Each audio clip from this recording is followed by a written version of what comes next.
والصلاة والسلام على من لا نبي بعده اما بعد سورۃ العنکبوت، روم، لقمان، سجدہ، ان سورتوں کی تفسیری مضامین کا خلاصہ ایک پارہ پڑھا گیا۔ عنکبوت مکڑی کو کہتے ہیں۔ اس سورت کے آخر میں اللہ تعالیٰ نے فرمایا ہے کہ اللہ کے سوا جن بتوں کی اور اللہ کے غیر کی تم پوجا کرتے ہو اور جن سے امیدیں لگاتے ہو، جن سے ڈرتے ہو، جن کو خوش کرنے کی دھن میں رہتے ہو، یہ سب اتنے کمزور ہیں کہ مکڑی کے جالے جیسے۔ اللہ نے مثال دی مشرکین، کفار، مشرک اور کافر بتوں کی پوجا کرتے ہیں، سورج چاند ستاروں کے بھی پجاری۔ فرمایا یہ ایسے جیسے مکڑی کا جالا۔ مکڑی کا جالا نہ سردی سے بچاتا ہے، نہ گرمی سے بچاتا ہے، نہ طوفان اور آندھی میں حفاظت کرتا ہے۔ اللہ تعالیٰ نے یہ عقیدہ مسلمانوں کو درست کیا اور ان کو سمجھایا۔ ایک تو خاص بات یہ ہے، اس کے آخر میں آیت نمبر غالباً 40 ہے، جہاں مثال دی عنکبوت کے، مکڑی کے جالے کے، اسی وجہ سے رسول کو سورۃ عنکبوت کہتے ہیں۔ الف لام میم، اس کی ابتدا حروف مقطعات سے ہے، اور جن صورتوں کے شروع میں الف لام میم ہوتا ہے، یہ حروف مقطعات، ان کے شروع میں بھی قرآن کی عظمت، آخر میں بھی قرآن کی لوگوں کو بتلانا یہ ہے کہ یہ انہی حروف سے قرآن بنا۔ جو تم سکول کے بچے کو، مدرسے کے بچے کو پہلا سبق پڑھاتے ہو، 29 حروف، الف لام، الف با تا سا، انہی حروف سے قرآن بنا۔ اگر یہ انسانی کوشش ہوتی تو تم بھی مل جل کر ایسی کتاب بنا سکتے۔ جب تم نہیں بنا سکتے، نہ کتاب، نہ 10 صورتیں، نہ ایک سورت، تو یقین کر لو یہ خدائی کتاب ہے، یہ کوئی انسانی کاوش یا کسی انسان کی بنائی ہوئی کتاب نہیں ہے۔ ایک بات یہ سمجھائی جی۔ والدین کے ساتھ حسن سلوک کی تعلیم دی ہے۔ جی ہاں جی، فرمایا جو اللہ کے دین کے لیے مجاہدہ کرتا ہے، نیکیاں کرتا ہے، تراویح میں تھکتا ہے، روزے کی مشقت اٹھاتا ہے، پیسہ خرچ کرتا ہے، حج کرتا ہے، یہ سب اپنا فائدہ ہے۔ اللہ تعالیٰ تمہاری عبادتوں سے کہ محتاج نہیں ہے۔ نیک عمل کرو گے تمہارے گناہ مٹا دیں گے اور تمہیں تمہارے کیے سے اچھا بدلہ دیں گے۔ والدین کے ساتھ ہمیشہ اچھے سلوک سے پیش آؤ۔ البتہ والدین اگر تمہیں شرک اور کفر اور گناہ کی بات کہیں تو ان کی بات فلاطتیں ہوگا، مت مانو۔ جائز اور نیک باتیں ان کی مانتے رہو۔ یاد رکھیے جو لوگ ایمان اور نیک عمل والے ہیں، ہم ان کو صالحین میں جمع کریں۔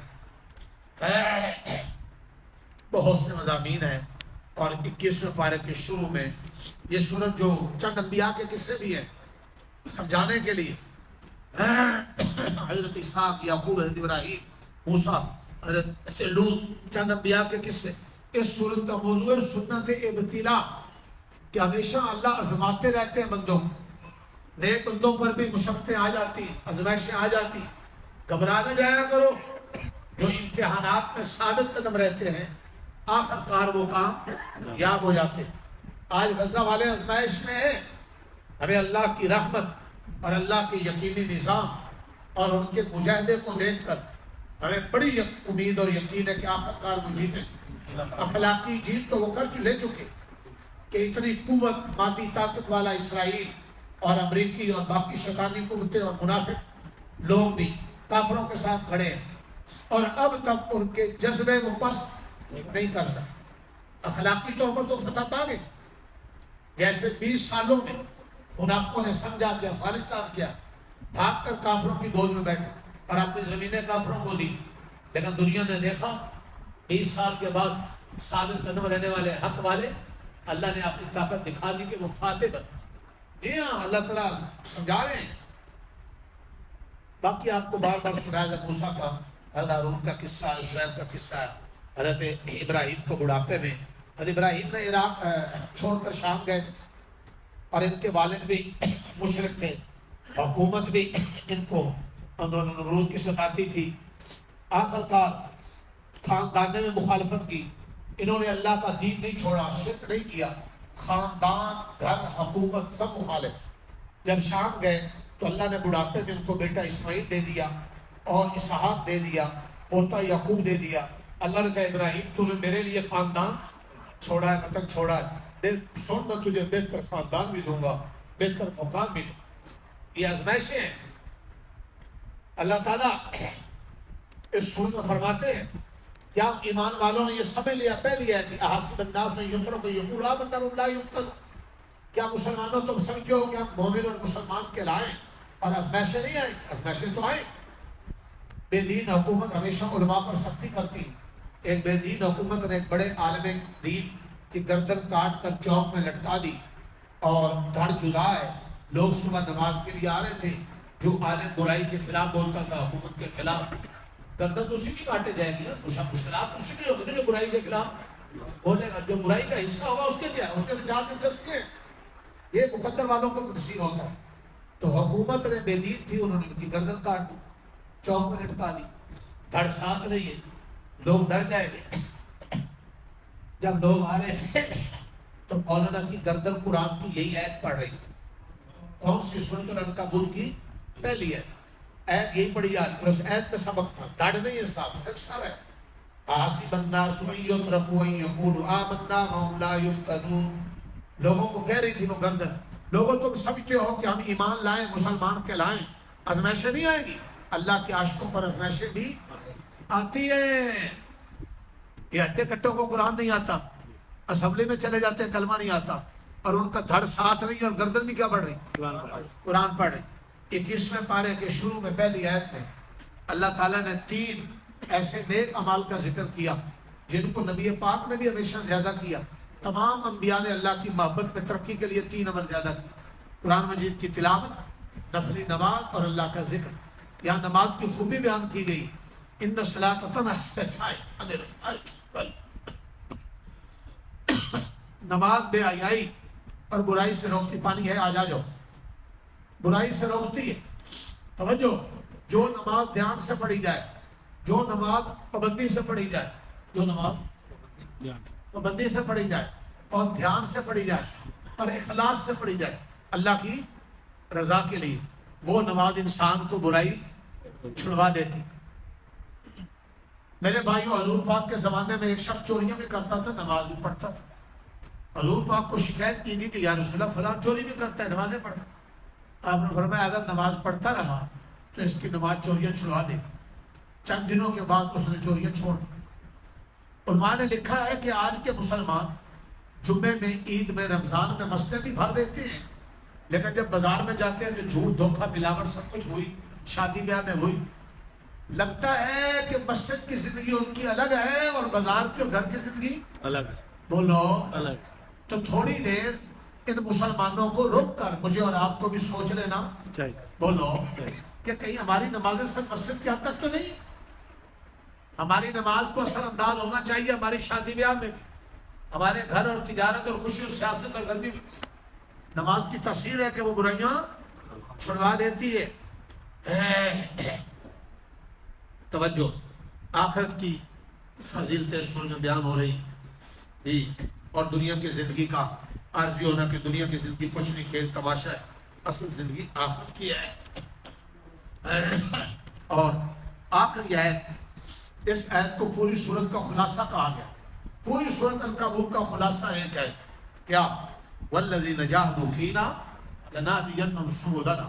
اللہ کہتے ہیں جو ہمارے لیے، ہمارے دین کے لیے مشقتیں اٹھاتے ہیں، ہم ان پر اپنی راہیں کھول دیتے ہیں اور ہم ان کے لیے فتح عطا کرتے ہیں۔ لیکن یہ سب کچھ ملتا ہے کن کو؟ قربانی والے۔ یہ اس آیت کا خلاصہ ہے۔ اس آیت کا موضوع کیا تھا؟ آزمائش، امتحان۔ اگلی سورت روم ہے، مکی صورت توحید، رسالت، آخرت کے مضامین کے علاوہ اس کو روم اس لیے کہا، توجہ ذرا، رومیوں کی اور ایرانیوں کی جنگ تھی۔ ایرانی فارسی بھی کہلاتے ہیں، یہ مجوسی تھے، آگ کے پجاری، ادھر مشرق مکہ والے بھی بتوں کے پجاری، تو ان کی آپس میں دوستیاں تھیں۔ اس وقت کے جو رومی تھے وہ اہل کتاب تھے، توحید پرست۔ ایرانیوں اور فارسیوں کے ایسے زوردار حملے تھے کن پر؟ رومیوں پر، کہ ہرقل جو روم کا بادشاہ تھا وہ مسلسل شکست سے دوچار ہو رہا تھا اور رومی بغلے مار رہے تھے، اور فارسی، ایرانی، اور ان ایرانیوں کی فتح کو دیکھ کر مشرک بھی خوش ہو رہے، کیونکہ یہ آگ کے پجاری اور وہ کتوں کے پجاری، دونوں کا مزاج ایک تھا، یہ شک والے۔ جبکہ رومی جو تھے وہ اہل کتاب تھے، آسمانی شریعت کے ماننے والے توحید پرست تھے، اور ان کے ساتھ دوستی مسلمانوں کی تھی۔ اب بظاہر ایسے حالات ہیں کہ رومی شکست کھا رہے ہیں اور ایرانی فاتح ہو رہے ہیں۔ اللہ تعالیٰ نے اس سورۃ روم کی ابتدائی آیتوں میں اس کی آیت نمبر 3 فی بضع سنین کہ 9 سالوں کے اندر اندر رومی فتح پائیں گے، ایرانی شکست کھا جائیں گے، اور اس دن مسلمان خوش ہوں گے۔ اس دن یوم یفرح المؤمنون 4 نمبر ہے۔ مومن کیا ہوں گے؟ مومن کیوں خوش ہوں گے؟ چونکہ رومی بھی آدھے کتاب ہے۔ اب یہ پیشین گوئی ایسے حالات میں دی جا رہی تھی جب بظاہر رومیوں کے غالب آنے کا کوئی چانس، جیسے ابھی کوئی کہے کہ قریب غزہ والے کیا آ جائیں گے، چند سالوں کے بعد فاتح ہو جائیں گے، یا آج سے 10 سال پہلے کہا جاتا کہ افغانستان والے کیا ہو جائیں گے، تو لوگوں کو یقین آنا تھا۔ اللہ ایرانیوں کو، مشرکوں کو ہنسی آ رہی کہ یہ دیکھو مسلمانوں کا نبی اور ان پر کتاب، کیسی باتیں، رومی شکست کھا رہے ہیں اور ان کی کتاب میں کیا آ رہا ہے کہ 9 سالوں میں فتح پائیں گے اور مسلمان خوش ہوں گے۔ یہ پیشین گوئی سچی ثابت ہوئی۔ صحیح 9 سال کے اندر ہی رومی فاتح ہوئے، ایرانیوں نے شکست کھائی، اور ادھر غزوہ بدر ہوا کہ مسلمانوں نے پٹائی کی اور کافروں نے شکست کھائی، تو مسلمانوں کو خوشی بھی نصیب ہو گئی اور رومیوں کو خوشی بھی نصیب ہو گئی۔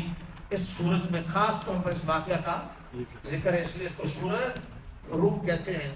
باقی اللہ کی توحید کے اس میں بہت دلائل ہے۔ اللہ ہی وہ ذات ہے جس نے تمہیں اولاً پیدا کیا، وہی دوبارہ بھی تمہیں پیدا کرے گا۔ جی قیامت جب آئے گی وہاں مجرم اور نیکوکار ہر ایک کو اپنے کیے کا پورا پورا عبدالرحمن کیا ملے گا؟ بدلہ ملے گا۔ الذین آمنوا وعملوا الصالحات، نیک اعمال والے، ایمان والے جنت کے باغوں میں ہوں گے، کافر ظالم لوگ سخت عذاب میں ہوں گے۔ تو مجھے اور آپ کو سوچنا چاہیے کہ ہم کون سا رسک کا اختیار کر رہے ہیں۔ اللہ کی توحید ہے جو زندوں کو مردہ سے نکالتا ہے، مردوں کو زندہ سے نکالتا ہے، بنجر زمین کو بارش کے ذریعے سرسبزی عطا کرتا ہے۔ انڈا مردہ ہے، مرغی زندہ ہے، اس کے پیٹ سے نکلتا ہے، اور انڈا مردہ ہے اور اس کے اندر سے بچہ زندہ نکلتا ہے۔ باپ جاہل ہوتا ہے، بیٹا عالم اور نبی بن جاتا ہے۔ ابراہیم کے باپ آزم کافر تھے، کافر مردہ کی طرح ہے، بیٹا نبی پیدا ہوا ہے۔ بعض اوقات باپ نبی ہوتا ہے اور بیٹا کافر ہو جاتا ہے۔ نوح کا بیٹا کنعان، باپ عالم ہوتا ہے اور بیٹا جاہل ہو جاتا ہے۔ حاجی لیاس صاحب، حاجی لیاس جاگو جاگو یار۔ تو اللہ تعالیٰ کی توحید کے دلائل بیان ہو رہے ہیں۔ اللہ تعالیٰ کی توحید ہے کہ اس نے تمہیں مٹی سے پیدا کیا۔ اللہ تعالیٰ ہی کی توحید ہے کہ اس نے تمہاری بیوی اور تمہاری ہم جنس بنائی۔ یہ سن لینا ذرا 21 نمبر ہے، وَمِنْ آیَاتِهِ أَنْ خَلَقَ لَكُم مِّنْ أَنفُسِكُمْ أَزْوَاجًا۔ اللہ اپنے انعامات بیان کر رہا ہے توحید کہ یہ رب یہ ہے جس نے تمہاری بیوی تمہاری ہم جنس بنائی، لِتَسْكُنُوا إِلَيْهَا، تاکہ تم بیوی کے ذریعے سکون حاصل کرو۔ میاں بیوی کو ایک دوسرے کا لباس بنا دو۔ بعض اوقات میاں بیوی کے رشتے سے پہلے ان کی کوئی جان پہچان نہیں ہوتی، کوئی قبیلہ ایک نہیں ہوتا، علاقہ ایک نہیں ہوتا، خاندان، لیکن ان کی محبت آپس میں ایسی ہو جاتی ہے ایک دوسرے کی جان بن جاتی ہے، ایک دوسرے کے سکون کا ذریعہ۔ اصل میاں بیوی ہے ہی وہ جو ایک دوسرے کے سکون کا ذریعہ، جو ایک دوسرے کو رسوا کرتے رہے، ستاتے رہے، وہ میاں بیوی تھوڑے، وہ تو سانپ بچھو ہیں۔ وَجَعَلَ بَيْنَكُم مَّوَدَّةً وَرَحْمَةً، اللہ نے تم میاں بیوی میں محبت پیدا کری، تمہارا ہم جنس بنایا۔ یہ اللہ کا انعام ہے۔ ایسے اللہ کو سجدہ کرو، ورنہ اللہ اس پر قادر تھا کہ زبیری جیسوں کی بیوی کھولتی ہوتی جی اور ایک ٹانگ مارتی اور اس کے دانت بیر کر دے، پھر اس کو پتہ چلتا کہ رب کیا ہے۔ رب نے قدر کیا کی کہ انسانوں کو زندگی کا ساتھی ان کا ہم جنس دیا، جو مل گئی ان کی قدر کرو، ورنہ کئی روڈوں پر پاگل پھر رہے ہوتے ہیں۔ جی ہاں، اللہ کی قدرت کی نشانیاں ہیں۔ اللہ نے آسمان بنائے، زمین بنائے، تمہاری زبانیں اور رنگ مختلف بنائے۔ اللہ راتوں کو اللہ تمہیں نیند کے لیے دیتا ہے، دن کو اللہ تمہیں معیشت کمانے کے لیے دیتا ہے، پھر حلال روزی حاصل کرو۔ اللہ کی توحید کے دلائل ہیں۔ اللہ نے آسمان بغیر چھت ٹھہرایا، زمین تھک جائے تم تھک جاؤ، زمین کو تمہارے لیے جائے قرار بنایا۔ ایسا کرنے والی ذات جس نے تمہیں اولا پیدا کیا دوبارہ پیدا کرے گا، وہی ذات عبادت کے۔ یہ میں نے تھوڑا سا اشارہ کیا، سارے کس کے دلائل ہیں؟ توحید کے بولو. توحید کے. اللہ کی توحید کے دلائل بہت زیادہ ہیں اور قیامت کے مسائل کس میں کرو بول. ملائکہ بولتا نہیں. سورۃ روم میں بول یوم تقوم الساعۃ یقسم المجرمون. قیامت جب قائم ہوگی تو مجرمین قسمیں کھائیں گے. ما لبثوا غیر ساعۃ. قسمیں کھا کر کہیں گے شاید آج اس ذلت سے بچ جائے، لیکن اس نے ان کا قسمیں کھانا چیخنا چلانا کام. ایت سن لینا، ایت نمبر 57. فَيَوْمَ إِذٍ لَا يَنْفَعُ الَّذِينَ ظَلَمُوا مَعْذِرَتُهُمْ وَلَا هُمْ يُسْتَعْتَبُونَ. قیامت کے دن تمہاری عبدالوہی صاحب توبہ کام، چیخنا پکارا کام. دنیا میں ایک آنسو بھی بہا دو رب کے سامنے تو رب کہتا ہے جہنم کی آگ حرام. آنسو نہیں آ رہا، رونے کی شکل بناؤ. حدیث میں آتا میں جہنم حرام کر دوں. آج وقت ہے توبہ. قیامت کے دن روئیں گے لیکن کسی کا رونا کام نہیں ہے. بولو. یہ اگلی سورۃ لقمان ہے، یہ مکی سورت. حضرت لقمان نبی تو نہیں تھے، نیک آدمی، رنگ کے سانولے. 3 آدمی رنگ کے کالے ہوئے لیکن اللہ کے بڑے قبول ہوئے. حضرت لقمان 1، حضرت بلال 2، حضرت عمر کے غلام 3. یہ لقمان اتنے عظیم آدمی تھے کہ اللہ نے ان کو ایسی دنائی اور فراست عطا فرمائی تھی کہ ان کی 5 نصیحتیں اللہ نے جو بیٹے سے باتیں کر رہے تھے گھر میں، اللہ نے ان کو قرآن کا حصہ بنا. آپ سوچے نا، نہیں سمجھے. انہوں نے ایک بوری بھر لی تھیلا، بوری بھر لی دانوں سے. بیٹے کو ایک ایک نصیحت کرتے، ایک دانہ گرا، بوری خالی تھا. اتنی اولاد کی اصلاح تھی، ان کو دیندار بنانے کی فکر. ہم واسف والدین کے لیے لمحہ شکریہ. ان میں سے 5 نصیحتیں اللہ نے ان کی قرآن میں ذکر کر، اور ان کے نام پر قرآن کی سورت ہے سورۃ لقمان. نہ یہ نبی ہیں نیک آدمی، تو اعزاز کی بات نہیں. جو گفتگو بیٹے سے کر رہے تھے اللہ نے اس کو رہتی دنیا تک دین بنا دیا، قرآن بنا دیا. دوسرے رکوع میں اسی کا ذکر ہے، سنو گے وہ نصیحتیں سنو گے جن میں توحید بھی ہے، والدین کی خدمت بھی ہے، اخلاق کی اصلاح بھی ہے. دوسرا رکوع گھروں میں پڑھ لینا. جب حضرت لقمان نے بیٹے کو کہا یا بنی لا تشرک باللہ، پہلی نصیحت، اے بیٹے اللہ کے ساتھ کبھی کسی کو شریک میں ٹھہرانا. دوسری نصیحت اللہ نے فرمایا والدین کی قدر کرنا. والدین اگر برائی کی بات کہیں تو نہ ماننا، اچھائی خدمت پھر بھی کرتے رہنا. دین کے معاملے میں دینداروں کے پیچھے چلنا. سننا ذرا، اے بیٹے تو برائی کرے گا رائی کے دانے کے برابر، اور تو وہ پہاڑوں میں چھپ کر کرے گا تو کان کھول کے سن لے، آسمان کی بلندیوں پہ چلا جائے گا، زمین کی پستیوں میں چھپ جائے گا.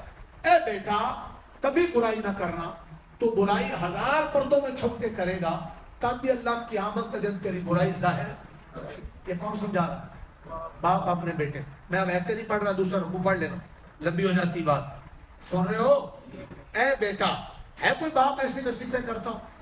آج کل تو ماں باپ کہتے ہیں ٹھیک ہے پرنسپل اسکول سے چوری کر کے لا، مسجد سے جوتا مفت کا لا. ماشاءاللہ ہمارا بیٹا تو ابھی سے گھر کا خیر خواہ ہو گیا، تو بعد میں وہ محکموں کے چور جی، اور پھر خزانوں کے چور، اور پھر ملکوں کے چور، پھر بہن بیٹیوں کی قسطوں کے چور. اب کہتے ہیں حالات ٹھیک ہے. باپ نے بیٹے کو کہا بیٹا نماز پڑھتے رہنا، یا بنیا بالصلاۃ، اے بیٹے اچھائی کا حکم دیتے رہنا، اے بیٹے برائی سے لوگوں کو روکتے رہنا، اے بیٹا مشکلات میں صبر کرتے رہنا، اے بیٹا زمین پر اکڑ کے نہ چلنا، اے بیٹا اکڑنے والوں کو اللہ پسند نہیں کرتے، اے بیٹا اپنی آواز درمیانی رکھنا، زیادہ چیخنا چلانا نہیں. اے بیٹے کو جو نصیحتیں کی اللہ نے قرآن. اس کے علاوہ سورۃ لقمان میں قرآن کی عظمت، تلک آیات الکتاب الحکیم ہدی و رحمۃ للمحسنین. قرآن نیکوں کے لیے ہدایت اور رحمت ہے. کون نے جو نمازوں کی پابندی کرتے ہیں، کون نے جو زکوٰۃ حساب کر کے دیتے ہیں، کون نے جو مرنے کا یقین رکھتے ہیں، یہ دنیا میں ہدایت والے ہیں، آخر میں کامیابی والے. قرآن کے مقابلے میں جو کافر اور مشرک لوگوں کو بہکاتے تھے اور رڈیاں رکھ کر ان کو پیسے دے کر گانے سنتے تھے، حضور کے مقابلے میں اللہ نے ان کی مذمت کی ہے. یاد رکھو اگلی آیت میں ان کی مذمت، من الناس من یشتری لہو الحدیث. ہمیشہ قرآن کے مقابلے میں گانا گمراہی کی چیز. یضل عن سبیل اللہ بغیر علم ویتخذها ہزوا اولئک العذاب المہین. قرآن والوں کے لیے رحمت ہے، قرآن والوں کے لیے ہدایت ہے، قرآن والوں کے لیے کامیابی ہے، قرآن والے اللہ کے محبوب ہیں، قرآن والوں کی سفارش اللہ قبول کرے گا، کتنوں کو اللہ جنت دے گا۔ قرآن کے مقابلے میں رنڈیوں کو نچانے والے، گانے گانے والے، گانوں کی محفلیں لگانے والے، اللہ قرآن میں مقابلے میں لا کر کہہ رہا ہے اللہ ان کو گمراہ کرے گا اور ان کے لیے سخت ترین عذاب ہے۔ فیصلہ کرو لاہور والوں، گانوں والوں سے یاری لگانی اور گانے سے یا قرآن سے اور قرآن والوں سے؟ بس باتوں کی حد تک، گانوں میں پیسہ خرچ ہوتا ہے تو قرآن میں بھی پیسہ خرچ کرو، وقت بھی دو اور آپ کو بھی لگاؤ، خود بھی لگو۔ یہ سورج جگا رہی۔ سورہ لقمان کی خاص بات اس کے بالکل آخر میں وہ 5 غیب کی چابیاں، 5 کاموں کو کا علم خالص کس کے پاس؟ ان کو غیب کی قیامت کا متعین علم کب آئے گا؟ 1، بارش کہاں کتنی ہوگی؟ 2، ماں کے پیٹ میں کیا ہے؟ 3، کل کوئی کیا کرے گا؟ 4، اور کس کی موت کہاں آئے گی؟ 5۔ سورہ لقمان کے بالکل آخر میں یہ 5 غیب کی چابیاں۔ آپ کہیں گے آج کل تو الٹرا ساؤنڈ سے پتہ چل جاتا ہے کہ بچہ یا بچی۔ پہلی بات تو یہ ہے کہ الٹرا ساؤنڈ کی رپورٹیں کئی دفعہ غلط ثابت ہوئی۔ دوسری بات ہے الٹرا ساؤنڈ کام کرتا ہے 4 مہینے کے بعد۔ تیسری بات ہے الٹرا ساؤنڈ غالب گمان کا فائدہ دیتا ہے، یقین کریں۔ 5ویں بات ہے الٹرا ساؤنڈ یہ بتلاتا ہے لڑکا ہے لڑکی ہے، یہ بھی بتلاتا ہے کہ نیک ہوگا جو بند ہوگا۔ بولو، موسمات والے آپ کو بتلاتے ہیں بارش ہونے والی، کئی دفعہ ان کے تخمینے غلط ثابت ہوتے ہیں۔ نمبر 2، اندازہ یقینی علم۔ بولو جی، اسی طرح موت کے آثار تو ہے، موت کا یقینی علم کس کے پاس؟ کل تم نے کیا کرنا ہے تمہیں کوئی اندازہ؟ بولو، کوئی اندازہ؟ جی، ہم رات کو منصوبہ کوئی اور بناتے ہیں، اگلے دن کام کچھ اور، کسی کی فوتگی ہوگی، اچانک آپ کا منصوبہ دھرا رہے گا۔ میں نے یہاں کہا تھا ہفتے کو ہماری بہن والی بڑی مسجد کے برآمدے کا لنٹر، ہفتے کو لنٹر ڈالنا تھا۔ میں جب 10-11 بجے جانے لگا، انہوں نے کہا جی وہ بارش ہو رہی تھی اور دوسری بات ہے وہ سریا پورا نہیں ہوا تو لیٹ ہو گیا جی۔ اچھا جی، پھر کہا کوئی بات۔ میں کل اس وقت تھا، ہفتے کو بھی گیا، بیان تھا، واپس آ گیا۔ اس وقت کوئی پروگرام نہیں تھا۔ جب میں یہاں سے واپس گیا تو ٹھیکیدار کا وہ آیا ہوا پیغام، جی صبح لنٹر بتلاؤ۔ اب میری ہمت نہیں تھی، صحت نہیں تھی، این ٹائم میں 12 بجے پھر ہمت باندھی اور وہاں چلا گیا۔ انسان رات کا منصوبہ کوئی اور ہے، کل کو اچانک کچھ یقینی علم کس کے پاس؟ کس کی موت کب آتی؟ کئی بیمار سالہ سال پڑے چلتے رہتے اور کئی تندرست اچانک فوت ہو جاتے۔ آخری آج کا سبق سورۃ سجدہ، مکی سورت ہے۔ اس کے شروع میں قرآن کی عظمت ہے، تنزیل الکتاب لا ریب فیہ من رب العالمین۔ قرآن رب کی کتاب ہے، انسانوں کی گھڑی ہوئی نہیں ہے۔ آگے اللہ کی توحید ہے کہ اللہ نے آسمانوں زمینوں کو 6 دن میں بنایا، اللہ 1 منٹ میں بنا سکتے۔ انسانوں کو سبق ہے کہ کوئی بھی کام کرو تدریجاً تدریجاً۔ اللہ عالم الغیب ہے، اللہ ہر انسان کو مٹی سے پیدا کر کے اچھی سی شکل اور صورت عطا کرتے، پھر قیامت ہے جو سور پھونکا جائے گا، جی قبروں سے اٹھائے جاؤ گے، مجرم گھسیٹے جائیں گے، نیکوکاروں کو عزت کے ساتھ نوازا جائے گا۔ اللہ نیک کون ہے؟ ارے نیک کون ہے؟ نمبر 1 جو اللہ کی زمین پہ اکڑتے نہیں، نمبر 2 جو ساری رات سو کر بستروں میں بدبو نہیں چھوڑتے، رات کا کچھ حصہ سوتے اور کچھ حصہ جاگ کر یدعون ربهم خوفا وطمعا، رب کو یاد کرتے ہیں، ڈرتے ہوئے بھی اور امید بھی کہ اللہ بخش دے گا۔ یہ امید ہے، کہیں اللہ پکڑ نہ لے، عذاب نہ دے دے، ڈر ہے۔ ڈر اور امید میں رہ کے راتوں کو اللہ کے سامنے سجدے کرنے والے، اللہ کی زمین پہ ڈر کر زندگی گزارنے والے۔ جنتی لوگوں کی نشانیاں سنو، اور کیا ہے؟ وَمِمَّا رَزَقْنَاهُمْ يُنْفِقُونَ، اللہ کہتے ہیں جانا نہیں، حاجی صاحب جانا نہیں، ہیلو آپ نے مل کر جانا، آپ نے مل کر جانا، توجہ۔ اللہ کہتے ہیں ہمارے دیے میں سے خرچ کرتے ہیں، نمازیں پڑھتے ہیں، عاجزی سے رہتے ہیں، ہمارے دیے میں سے۔ اگر جنتیوں میں نام لکھوانا ہے تو اپنے اندر یہ صفات پیدا کرو۔ اللہ فرماتے ہیں ہم نے ان کے لیے وہ کچھ تیار کر رکھا ہے جی جو ان سے مخفی ہے، ایمان اور نیک اعمال والوں کے لیے جنت ہے۔ فرمایا یہ میرے مہمان ہوں گے، ان کے دسترخوان اللہ کہتے ہیں نزلا بما کانوا یعملون، دنیا میں یہ جو نیکیاں کرتے رہے ان کے دسترخوان میں خود سجاؤں، جو برائی کے بازار سجاتے رہے فمأواہم النار، ان کے لیے جہنم ہے، جہنم سے نکلنے کی کوشش کریں گے، ادھر دیکھو اعیدوا فیہا، پھر کھینچ کر اندر پھینک دیے جائیں گے، وقیل لهم ذوقوا العذاب النار الذی کنتم بہ تکذبون، اللہ کہیں گے تمہاری یہی سزا۔ قرآن آمنے سامنے بیان کرتا ہے، کافر کے سامنے مومن، موحد کے سامنے مشرک، جنتی کے سامنے دوستی، فرما بردار کے سامنے نافرمان۔ تاکہ میرا کوئی بندہ پھول پھلکڑی میں ساروں پہ واضح ہو جائے کہ صحیح راستہ کون سا اور غلط راستہ. دوستوں کیا ارادہ ہے؟ سچی سچی بولو.